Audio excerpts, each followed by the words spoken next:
नाम से कथा आई है। राजन, एक समय की बात है, भगवान शिव अपने पूज्य ससुर जी के स्वागत सम्मान समारोह में सम्मिलित होने गए थे। ब्रह्मा जी ने दक्ष को प्रजापतियों का अधिनायक बनाया था, अध्यक्ष बनाया था। देवताओं ने एक सभा का आयोजन किया कि हम सब लोग महाराज दक्ष प्रजापति का स्वागत समारोह करेंगे, सम्मान करेंगे। उसमें सभी देवताओं को आमंत्रित किया गया था। भगवान शिव भी उसमें शामिल हुए। कथा आती है, सभी लोगों ने उठ करके सम्मान किया, वंदन किया। भगवान शिव ने भी सम्मान किया भगवान हरि के चरणों में। सभी देवताओं को एक साथ मानो भगवान हरि को प्रणाम करते हुए भगवान शिव ने अभिवादन शैली का संपादन किया। महाराज दक्ष प्रजापति को लगा कि ये हमारे दामाद जी हैं और ये उठ करके हमारा स्वागत सम्मान नहीं किए हैं, यही मेरा सम्मान नहीं करेंगे तो लोग क्या समझेंगे। और मन में क्रोध आया, बहुत कुछ खरी खोटी सुना दिया है। भगवान शिव कुछ नहीं बोले हैं और रुद्रगणों के साथ दक्ष प्रजापति जो स्वागत सम्मान था, स्वागत समारोह था, साप समारोह में बदल गया कि दूसरे को साप देने लगे। ये बात हुई, बहुत दिन बीत गई है। भगवान शिव ने अपने प्राण प्रिय देवी सती से नहीं बताया है। और श्रीमद् भागवत कथा से सूत्र भी मिलता है कि बाहर हम कुछ करके भी आते हैं और विशेष करके ससुराल पक्ष से अगर कुछ कहा सुनी हो जाती है, ये धर्म कहता है कि घर पे जा करके पत्नी को प्रताड़ित नहीं करना चाहिए। आपके भैया ने ऐसा कहा, आपके पिता ने ऐसा कहा है, आपके भतीजे ने ऐसा कहा, ये सब बातें कह करके घर पर जाकर के पत्नी को प्रताड़ित नहीं करना चाहिए। भगवान शिव इतने दिन की बात हो गई, आज तक अपनी प्राण वल्लभा मेरी माँ सती से नहीं बताया है। हे देवी, आपके पूज्य पिताजी ने मुझे गाली दिया है, मेरा अपमान किया है। इधर देवताओं ने भगवान शिव के प्रति दक्ष प्रजापति के मुख से सुना कि आज से कोई भी यज्ञ होगी, उस यज्ञ में शिव को भाग नहीं दिया जाएगा, आमंत्रित नहीं किया जाएगा। सभी देवता घबराए। लोगों ने कहा, विचार किया, महाराज अगर हम लोगों ने इस परंपरा का निर्वहन किया, इस परंपरा को प्रारंभ किया, तो भगवान शिव का को विभाजन होना पड़ सकता है। क्यों ना महाराज दक्ष के द्वारा ही इस परंपरा का प्रारंभ करवा दिया जाए। देवताओं ने कहा, महाराज आप ही प्रजापतियों के अधिनायक बने हैं, अध्यक्ष पद पर विभूषित हुए हैं, क्यों ना आप ही के द्वारा एक विशाल यज्ञ का आयोजन किया जाए। दक्ष प्रजापति ने कहा, ठीक है, हम तैयार हैं। और यज्ञ की भूमि का शोधन होता है, कनखल हरिद्वार की पावन भूमि, जहां पर दक्ष प्रजापति के द्वारा विशाल यज्ञ होने जा रही है। अंतर इतना है कि उस यज्ञ से ना तो समाज का कल्याण होना है, ना तो समाज का उद्धार होना है, ना तो किसी का भला होना है, ना धर्म का उत्थान होना है। उस यज्ञ का उद्देश्य है भगवान शिव का अपमान। और जिस भी सत्कर्म में, जिस भी अनुष्ठान में अपना अथवा समाज का कल्याण छोड़ करके दूसरे के विनाश के लिए कार्य किया जाता है, दूसरे के नुकसान के लिए कार्य किया जाता है, वो कभी सफल नहीं होता है। प्यारे संत इसके प्रमाण हैं, पुराण इसके प्रमाण है। भगवान शिव को पता है कि हमारे विरोध में यज्ञ हो रही है, इसका भी कोई संवाद माता सती से नहीं किया। और जिन लोगों को आमंत्रित किया गया है, जिन देवताओं को आमंत्रित किया गया है, वो सब अपने अपने परिकरों के साथ, अपनी अपनी धर्म पत्नियों के साथ सब उस यज्ञ में सम्मिलित होने के लिए चले हैं। जिस तरफ कैलाश पर्वत पड़ता है, कैलाश का शिखर पड़ता है, उसी तरफ से सभी देवताओं का विमान होकर के निकल रहा है। देवताओं ने ऐसा मन में सोचा है कि हम अपने विमान को लेकर के कैलाश की चोटी से निकलेंगे। भगवान शिव को पता चल जाए कि आपके पूज्य पिताजी के यहाँ, आपके ससुराल में ससुर जी के यहाँ यज्ञ होने जा रही है, आपका आमंत्रण नहीं है और हम सपरिकर आमंत्रित हैं, हम सब जा रहे हैं। देवताओं का विमान जब कैलाश पर्वत के उस शिखर से होकर के निकला, माता सती आई हैं, भगवान शिव के लिए झरने से जल लेकर के जा रही हैं। देवताओं की पत्नियों ने अपनी विमान की खिड़कियों को खोला है और माता सती से कहा, बहन आप अभी तक यहीं हो क्या? आपके पूज्य पिताजी के यहाँ यज्ञ हो रही है, हम सब पूरे परिवार जा रहे हैं, आप अभी यही डोल रही हो, आपको तो जाना चाहिए। आपके पिताजी आपसे बड़ा स्नेह करते हैं, बड़ा प्रेम करते हैं। माता सती ने कहा, मेरे पिता के यहाँ यज्ञ? बहन मुझे तो मालूम ही नहीं। अरे जा करके अपने पति भगवान से पूछो ना, भगवान शिव को पता होगा। मैया सती प्रेम से गई हैं, भगवान शिव को जलपान कराया है और फिर चरणों के पास बैठ जाती हैं। प्रभु ये सब विमान जा रहे हैं, पता है आपको कहाँ जा रहे हैं? भगवान शिव ने कहा, हाँ देवी जान रहा हूं।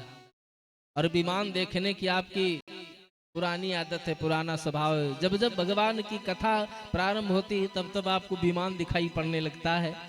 मेरे मन में अभी बात आई थी कि आपके साथ बैठ करके सत्संग करूंगा, लेकिन सत्संग का श्री गणेश हुआ नहीं कि आपको विमान दिखाई पड़ गया। मैं जानता हूं विमान कहाँ जा रहा है। मैया सती ने कहा, नहीं सरकार मैं आपको बताती हूँ, ये सभी विमान आपके ससुर जी महाराज दक्ष प्रजापति के यहाँ जा रहे हैं। माता सती ने यहाँ शब्द कौशल बड़ा सुंदर बनाया है।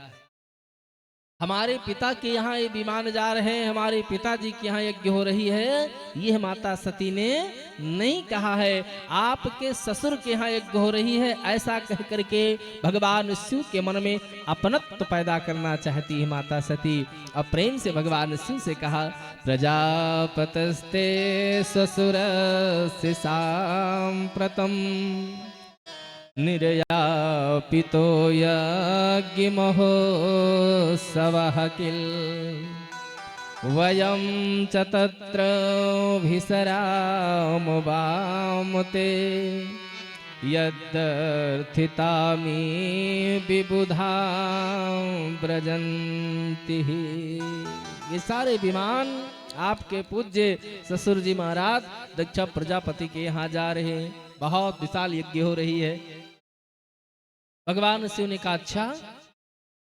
माता सती ने कहा, सरकार अच्छा की बात छोड़ो, हमको भी चलना चाहिए, इस यज्ञ में शामिल होना चाहिए। भगवान शिव ने कहा, सती आपने बड़ी सुंदर बात कही, शामिल होना चाहिए, लेकिन कोई बुलावा, कोई आमंत्रण, कोई संदेश हमारे पास आया है? माता सती ने कहा, स्वामी क्या कहते हो? हमारे पूज्य पिताजी का आपके प्रति, मेरे प्रति बड़ा स्नेह है। पहली बात तो हम लोग वीराने में आकर के यहाँ बस गए हैं, कैलाश की चोटी, यहाँ तक कोई आ ही नहीं सकता है। और कोई आया भी होगा, कोई आमंत्रण पत्र रख करके चला गया होगा, हम आप कहीं किसी कार्य में व्यस्त रहे होंगे, हमको संदेश नहीं मिल पाया। ऐसा नहीं हो सकता है स्वामी कि हमारे पूज्य पिताजी ने मुझे आमंत्रित ना किया हो। हे स्वामी चलो, मन करता है उस यज्ञ को देखने के लिए। भगवान शिव ने कहा, देवी आपने सत्य बताया, लेकिन बिना बुलाए जाएंगे तो इसमें कल्याण होने वाला नहीं है। किसी के यहाँ बिना बुलाए अगर पहुंच जाओ तो वो सम्मान, वो आदर नहीं होगा। क्योंकि दो प्रकार से लोग भूलते हैं, एक तो जानबूझ करके भूलते हैं उपेक्षा करने के लिए, आपकी निंदा करने के लिए, अपमान करने के लिए, और एक अनजाने में भूल जाते हैं। अनजाने में अगर कोई व्यक्ति आपको आमंत्रित करना भूल गया हो, आप उसके घर पर पहुंच जाओ, वो देख करके प्रसन्न हो जाएगा, भैया आपने हमारी लाज बचा लिया, आपने हमारे सम्मान को बचा लिया, इस जिम्मेदारी में हम आपको भूल गए थे, आपने आकर के हम दोनों की बात बना ली भैया। लेकिन हे सती, वहां पर ऐसा होने वाला नहीं है। वहां हमें आपको जानबूझ करके नहीं बुलाया गया है। हमसे बैर है, द्वेष हमसे है, शत्रुता हमसे उन्होंने ठानी है। लेकिन हे देवी, हमारे बैर के नाते आप उनकी पुत्री हो, आपको भी उन्होंने भुला दिया है, आपको भी नहीं स्मरण किया है, आपको भी नहीं बुलाया है। माता सती बहुत निवेदन करती हैं, नहीं स्वामी मुझे चलना चाहिए, चलना चाहिए। भगवान शिव एक नहीं माने हैं, हे देवी आपकी जैसी इच्छा हो, मैं तो वहां बिना बुलाए नहीं जाऊंगा। माता सती कुछ देर तक प्रतीक्षा करती हैं। भगवान शिव आंख बंद करके बैठ जाते हैं। वही है वहां राम रिचरा का। माता सती ने सोचा कि भगवान शिव ने मौन स्वीकृति कर दिया है।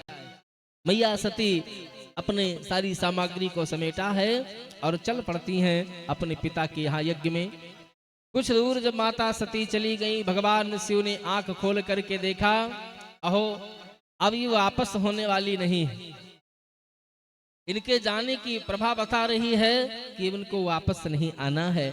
जो बहुत दिन पहले मैंने संकल्प किया था, यह तन सती भेंट अब नहीं, मुझे लगता है वो कार्य आज संपादित हो ही जाएगा। सो भगवान शिव ने रुद्रगणों को भी माता सती के साथ में भेज दिया है और माता सती की जो दैनिक उपयोग की वस्तुएं हैं वो सब भगवान शिव ने नंदीश्वर के हाथ से भिजवा दिया, क्योंकि प्रिय की अनुपस्थिति में प्रिय की वस्तु दुखदाई होती है, देख करके कष्ट होने लगता है।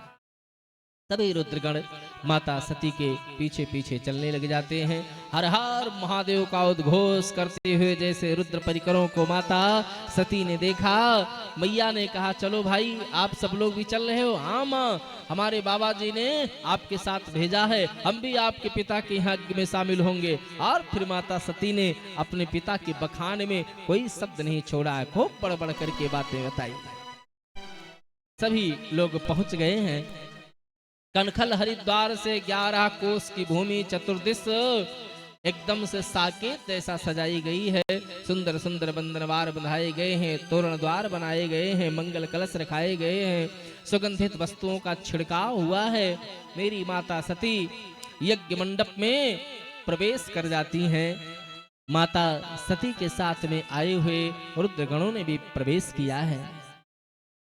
माता सती को आया हुआ देख करके जितने लोग वहां पर विराजमान हैं, सभी लोगों ने अपने अपने मुंह को फेर लिया, घुमा लिया, क्योंकि दक्ष प्रजापति का आदेश है, कोई भी सती से बात करेगा, शिव से बात करेगा, वो इस यज्ञ से निष्कासित कर दिया जाएगा। शिव स्नेही बन करके कोई यहाँ नहीं रह सकता है। अब जितने लोग हैं सब शिवद्रोही बनकर के विराजमान है, और शिवद्रोही का क्या हाल होता है जग विदित है, संसार विदित है, लोग जानते हैं। महाराज सती से किसी ने आकर के भेंट अंकवार भी नहीं किया है। बहनें जो आई हैं दूर दूर से मुस्कुराती हुई, मुख में हाथ लगा करके हंसती हुई निकल जाती हैं, लेकिन सती की माता जी आई हैं। माँ को बेटी से बड़ा प्रेम होता है, बड़ा स्नेह होता है।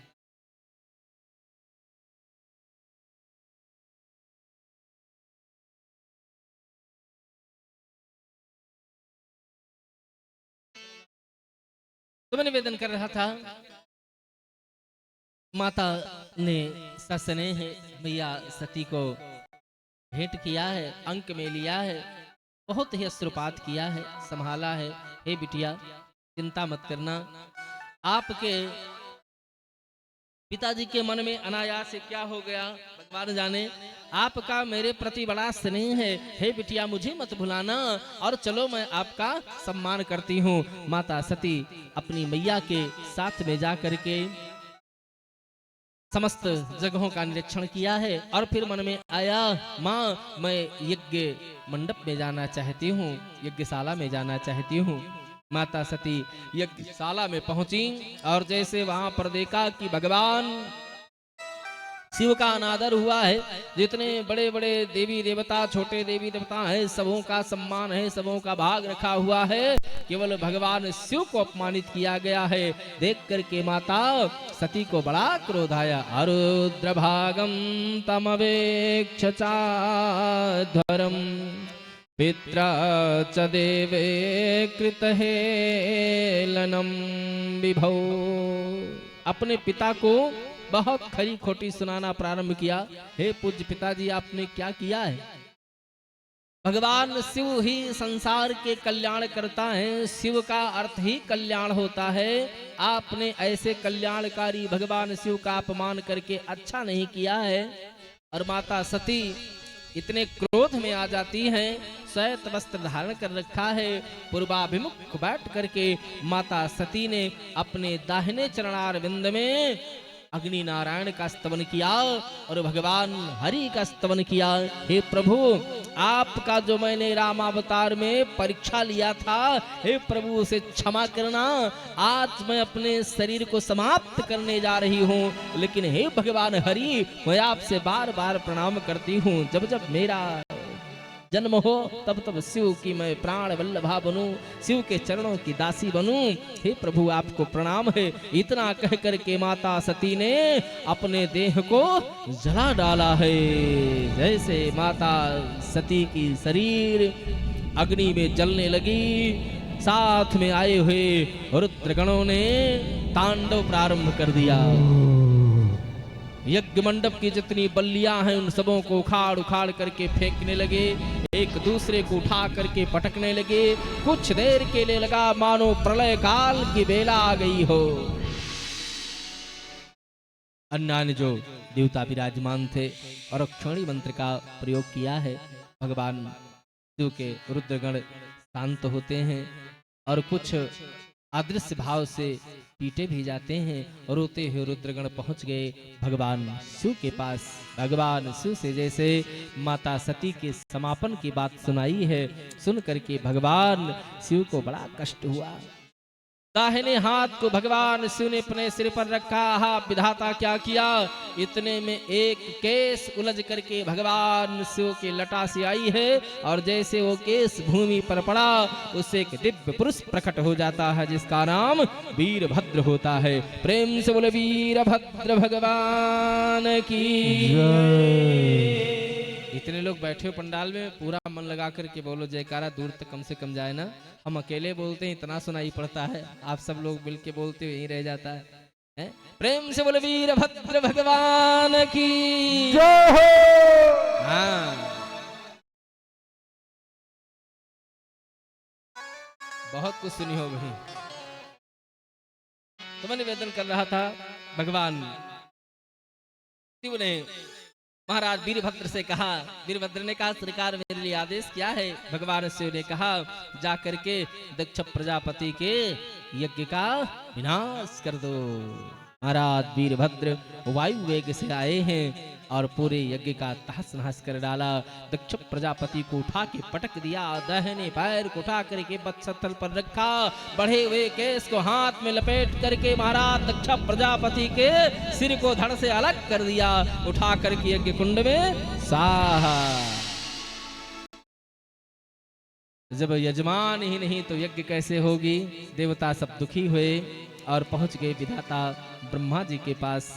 ब्रह्मा जी से अपनी सारी कथा व्यथा सुनाई।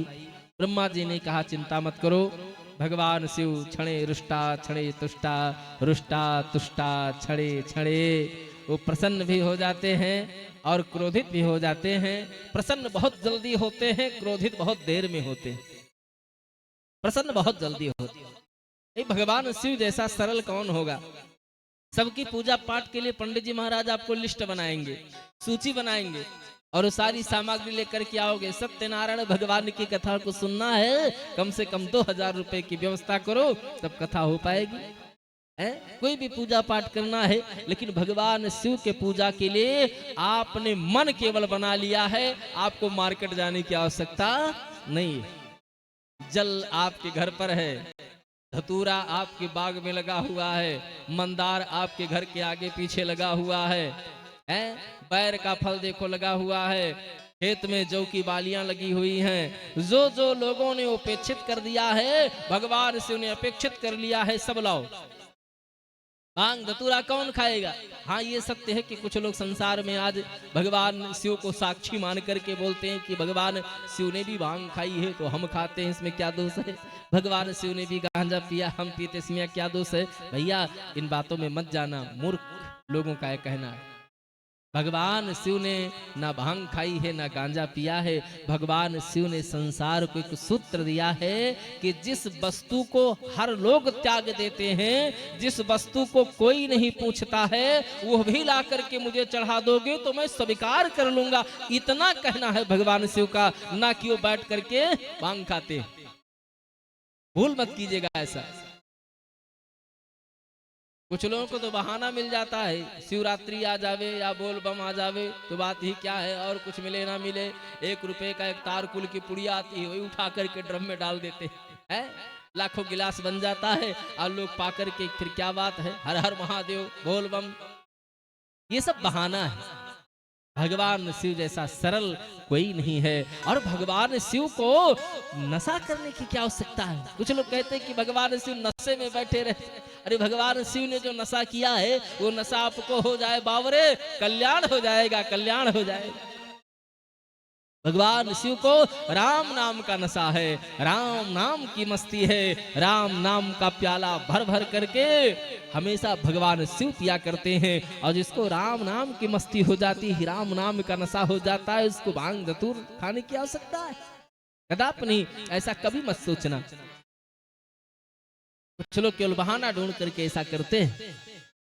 विधाता ब्रह्मा जी ने कहा चिंता मत करो, हम सब लोग चलते हैं भगवान शिव के पास, भगवान शिव प्रसन्न हो जाएंगे। जाकर के देवताओं ने प्रणाम किया है, निवेदन किया है और सभी देवता एक साथ भगवान शिव का स्तवन करने लग जाते हैं। हे शंभु बाबा, मेरे भोलेनाथ, आपकी कृपा हो जाए अगर तुम्हारा दक्ष प्रजापति की यज्ञ पुनः संपादित हो जाएगी।